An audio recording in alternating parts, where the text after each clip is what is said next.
spoke in your speech about what's worked naturally enough over the last number of months, but I'm wondering if you could reflect for a minute on what hasn't gone as well and what you learned from that and how it's going to inform you as you go forward in the House in what could be a tense few weeks. I think one of the things that we've emphasized through the campaign and then in governing is that we have to listen to many points of view and fold in Canadians and really understand the concerns and issues that are important to a broad range of people, and that's something we can always work harder on. On that then, on democratic reform, do you think that whatever you end up proposing is going to need the buy-in from at least one other party in order to be legitimate in the eyes of Canadians?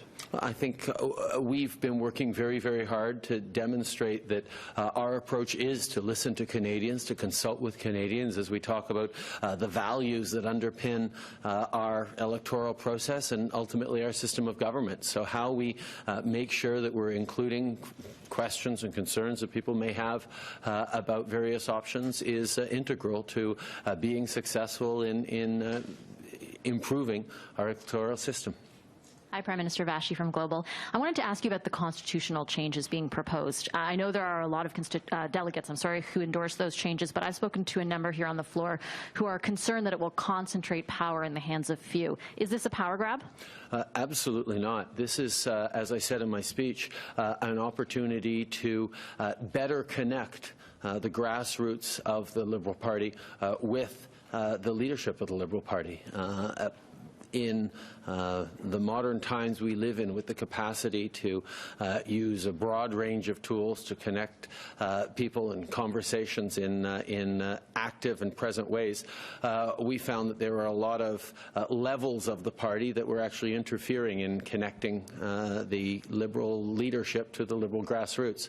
That's just a further example of how opening up the party and trusting Canadians is at the center of what we're trying to do, what has made us successful as a political party, and what will hopefully make us successful as a government serving Canadians. I know you acknowledge it in your speech, but some of those delegates I spoke with say that they're fearful of voicing these concerns because of any kind of retribution or backlash from the national leadership. What do you have to say to them? We're not a party that has ever been focused on holding grudges. This is a party that has always welcomed a broad range of views on many, many different issues. Indeed, it's been one of the great strengths of the Liberal Party that many of the debates that are had in the House of Commons or as a government are reflected in the broad range of views that come forward from a caucus that represents Canadians from coast to coast to coast in a broad range of positions bound around shared values. So it's not something I'm overly worried about. Good afternoon, Prime Minister. Canadian Ambassador to Ireland, Kevin Vickers, this week grabbed and tackled a peaceful demonstrator. When we asked you that question in Japan, you said you hadn't been briefed. So I'm wondering if you've been briefed now, what you're going to do. Have you spoken with him? Are you going to recall him? And what do you think of an ambassador behaving in such a way? I think it's always easy to second-guess choices that people make in emergency or unexpected situations. Canadians expect our diplomats abroad to do the right thing, to represent us well. We're a country of people who believe in helping out and being part of the solutions, not part of the problems, and that's the perspective I take on this particular issue. Mylène Crête, Radio-Canada. Sur la Constitution. CBC. On the Constitution, during the last campaign, the Progressive Conservatives have some $7 or $8 million, and you had some $4.5 million. Do you think that free membership will change things in terms of financing the Liberal Party? One of the things we saw with our supporter class that we set up in 2012 is that it opened up the party, allowing many more people to become involved without necessarily investing money formally. And once they become interested, they are interested in giving money because they find it interesting. It's an approach that I find essential in this era of current era of political involvement, for me to open up the party and invite people to participate alongside with others while working to better gain their approval and then change them into donors. Well, that's the kind of process that the Liberal Party will be following. When you say help, do you mean help financially? No, help by their work, their volunteering, the suggestions that they bring, the solutions they bring to the local communities. The Liberal Party is a party that listens, and a part of listening means asking Canadians to participate in our debates, better to generate solutions that the people need. Now, what do you say to delegates who are hesitant with regard to the new Constitution?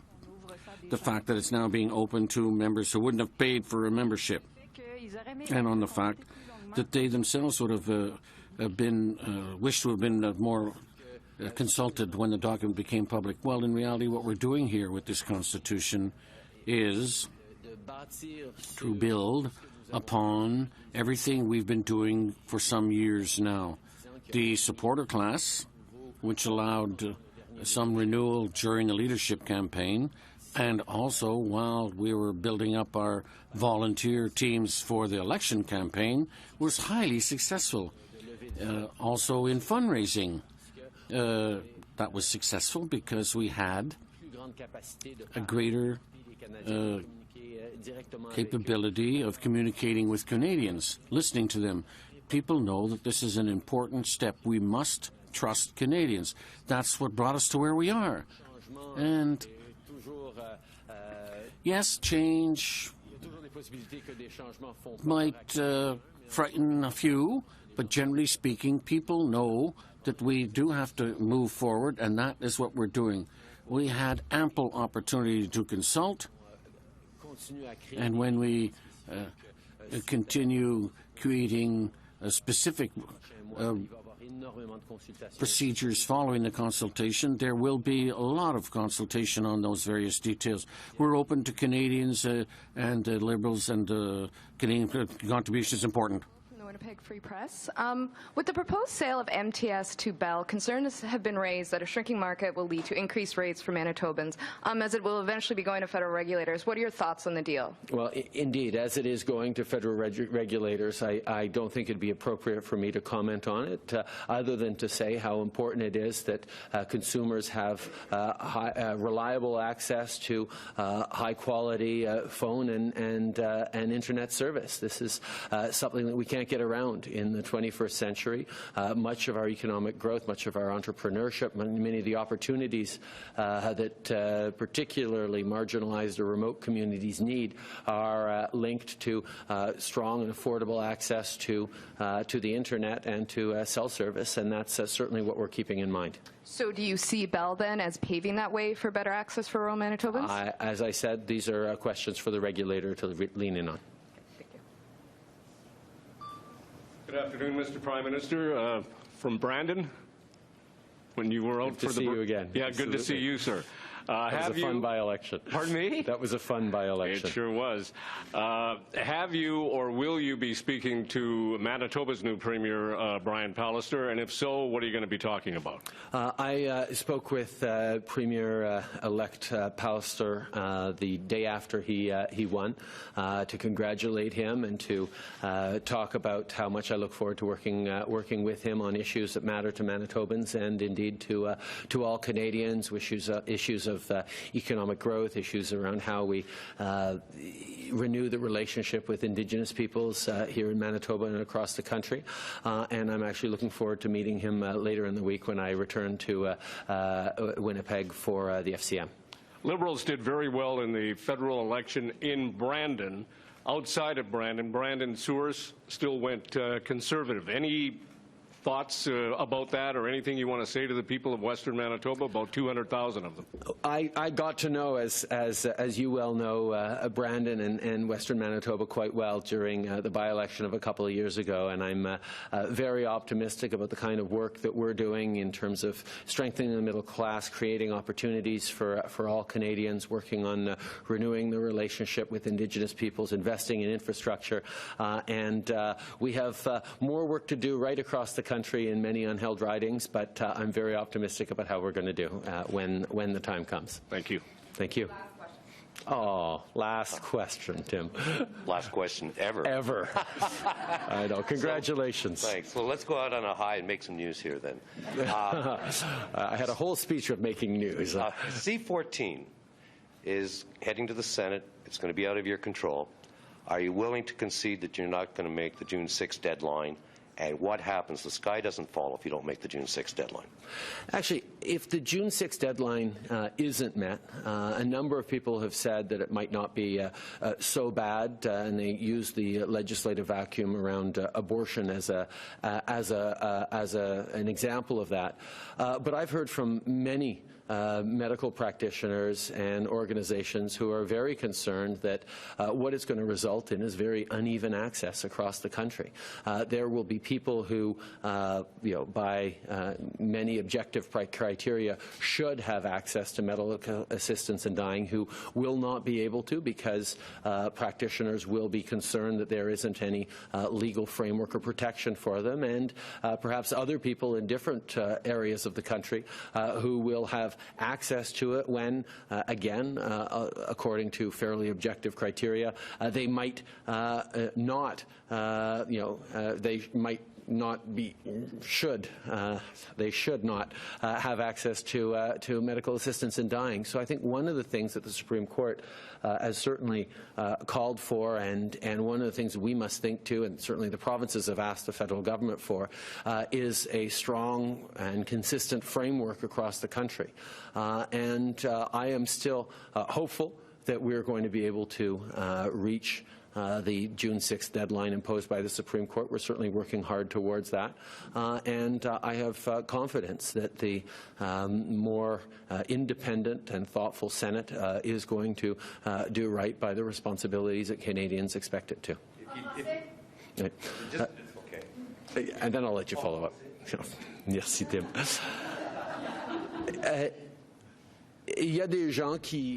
There are those who say that it won't be such a bad thing if we do not meet the 6th June deadline with regard to medical assistance in dying. But I spoke to many doctors who are concerned by the fact that there would be unequal access throughout the country from that date on.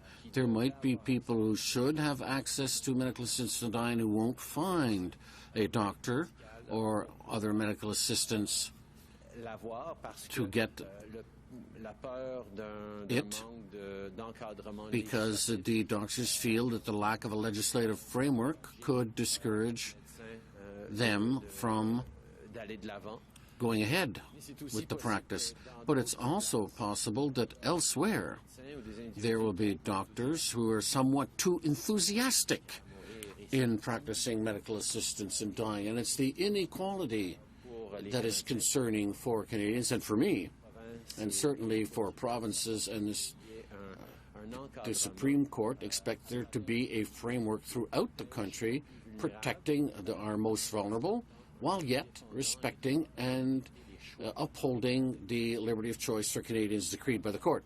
More independent Senate that you've been working toward. If they send C-14 back to you, your government amended, are they merely then just doing the job that you think they should be doing? We have said for a long time that the Senate needs to be less partisan, more independent, and we trust that there are going to be a broad range of views in the Senate around this issue, the way there has been amongst MPs, the way there has been amongst Canadians. There are people who think we should have gone further with this bill. There are people who think we already went too far with this bill. What we recognize as a government is that this is a big step for Canada and for Canadians. And it's a first step. There will be many more discussions in the coming years on various cases and an ongoing engagement by lawmakers to catch up with what Canadians want and need as we evolve as a society. But making this first step a responsible, prudent one that gets the balance right between protecting vulnerable Canadians and defending rights and freedoms is what we have focused on, and I'm confident that we got that balance right, and I'm looking forward to creating a legislative framework the way the Supreme Court asked us to. Merci beaucoup tout le monde. Thank you.